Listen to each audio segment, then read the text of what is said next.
Jenis dan karakteristik bencana.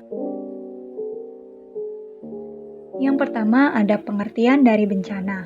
Menurut Undang-Undang Nomor 24 Tahun 2007 tentang Penanggulangan Bencana, dijelaskan bahwa bencana merupakan rangkaian peristiwa yang mengancam dan mengganggu kehidupan dan penghidupan masyarakat yang disebabkan baik oleh faktor alam atau faktor non-alam maupun faktor manusia, sehingga mengakibatkan timbulnya korban jiwa manusia, kerusakan lingkungan, kerugian harta benda, dan dampak psikologis.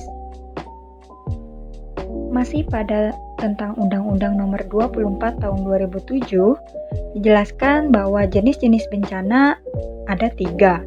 Yang pertama, bencana alam, yang kedua, bencana non-alam, dan yang ketiga, bencana sosial. Bencana alam merupakan bencana yang disebabkan oleh alam, antara lain berupa gempa bumi, tsunami, gunung meletus, banjir, kekeringan, angin topan, dan tanah longsor. Bencana non-alam diakibatkan oleh rangkaian peristiwa non-alam, contohnya gagal teknologi, gagal modernisasi, dan wabah penyakit. Sedangkan bencana sosial diakibatkan oleh peristiwa atau rangkaian peristiwa yang disebabkan oleh manusia, contohnya konflik sosial antar kelompok atau antar komunitas masyarakat. Berikutnya adalah karakteristik bencana alam. Yang pertama, karakteristik bencana alam dari gempa bumi. Gempa bumi adalah peristiwa bergetarnya bumi akibat pelepasan energi di dalam bumi secara tiba-tiba yang ditandai dengan patahnya lapisan batuan pada kerak bumi. Karakteristik dari bencana gempa bumi adalah yang pertama, berlangsung dalam waktu yang sangat singkat. Yang kedua, lokasi kejadian tertentu. Yang ketiga, akibatnya dapat menimbulkan bencana. Yang keempat, berpotensi terulang lagi. Yang kelima, belum dapat diprediksi. Dan yang keenam adalah tidak dapat dicegah, tetapi akibat yang ditimbulkan dapat dikurangi. Berikutnya adalah karakteristik bencana alam tsunami. Tsunami adalah suatu pergeseran naik atau turun yang terjadi secara tiba-tiba pada dasar samudra pada saat terjadi gempa bumi bawah laut, yang akan menimbulkan gelombang laut pasang yang sangat besar atau yang lazim disebut dengan tidal wave. Beberapa penyebab tsunami yaitu gempa bumi yang diikuti dengan dislokasi atau perpindahan massa tanah atau batuan yang sangat besar di bawah laut. Yang kedua, tanah longsor di bawah tubuh air laut.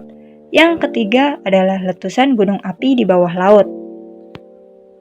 Adapun karakteristik bencana tsunami yaitu tinggi gelombang tsunami di tengah lautan dapat mencapai lebih kurang 5 meter. Panjang gelombang tsunami sekitar 50-200 km. Jauh lebih besar daripada gelombang pasang laut, yaitu sekitar 50-150 meter. Panjang gelombang tsunami ditentukan oleh kekuatan gempa.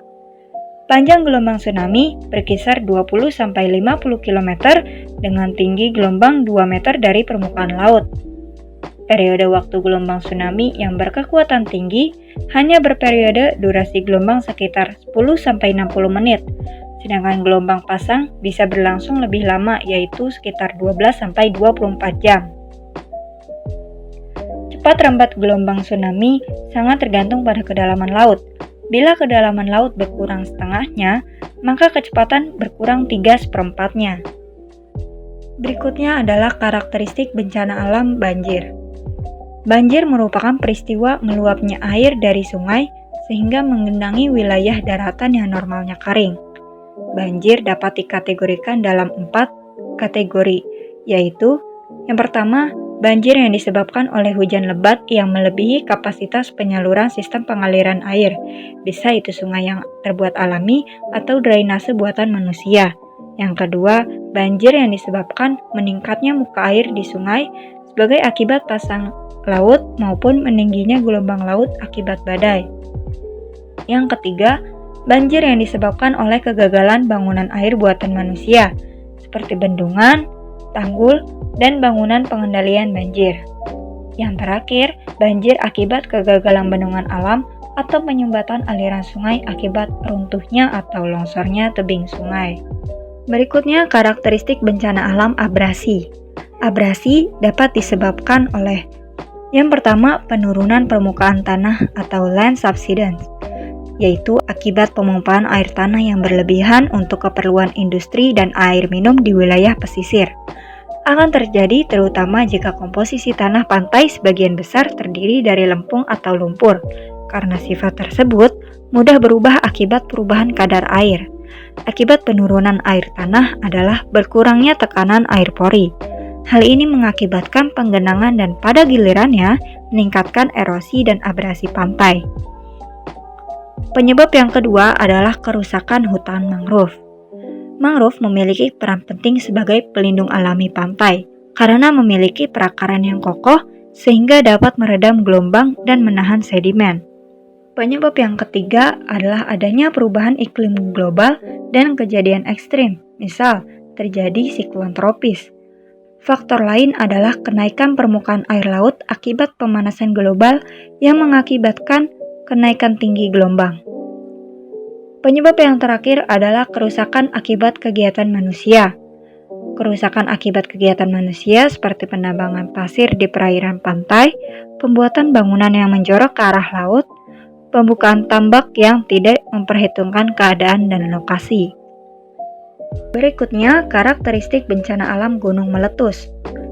Gunung berapi yang akan meletus dapat diketahui melalui beberapa tanda, antara lain suhu di sekitar gunung naik, mata air menjadi kering, sering mengeluarkan suara gemuruh, kadang disertai getaran atau gempa, tumbuhan di sekitar gunung layu, dan binatang di sekitar gunung bermigrasi.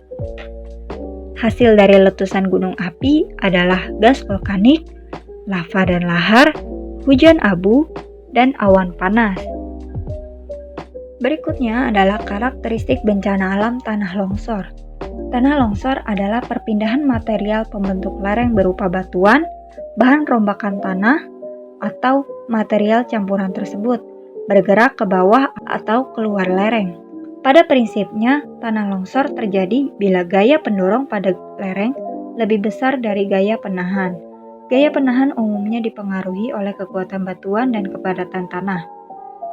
Sedangkan gaya pendorong dipengaruhi oleh besarnya sudut kemiringan lereng, air, beban serta berat jenis tanah batuan. Faktor penyebab terjadinya gerakan pada lereng juga tergantung pada kondisi batuan dan tanah penyusun lereng, struktur geologi, curah hujan, vegetasi penutup, dan penggunaan lahan pada lereng tersebut. Namun secara garis besar dapat dibedakan sebagai faktor alam dan faktor manusia. Ciri-ciri dari tanah longsor yaitu munculnya retakan-retakan di lereng yang sejajar dengan arah tebing, biasanya terjadi setelah hujan. Munculnya mata air baru secara tiba-tiba, tebing rapuh dan kerikil mulai berjatuhan.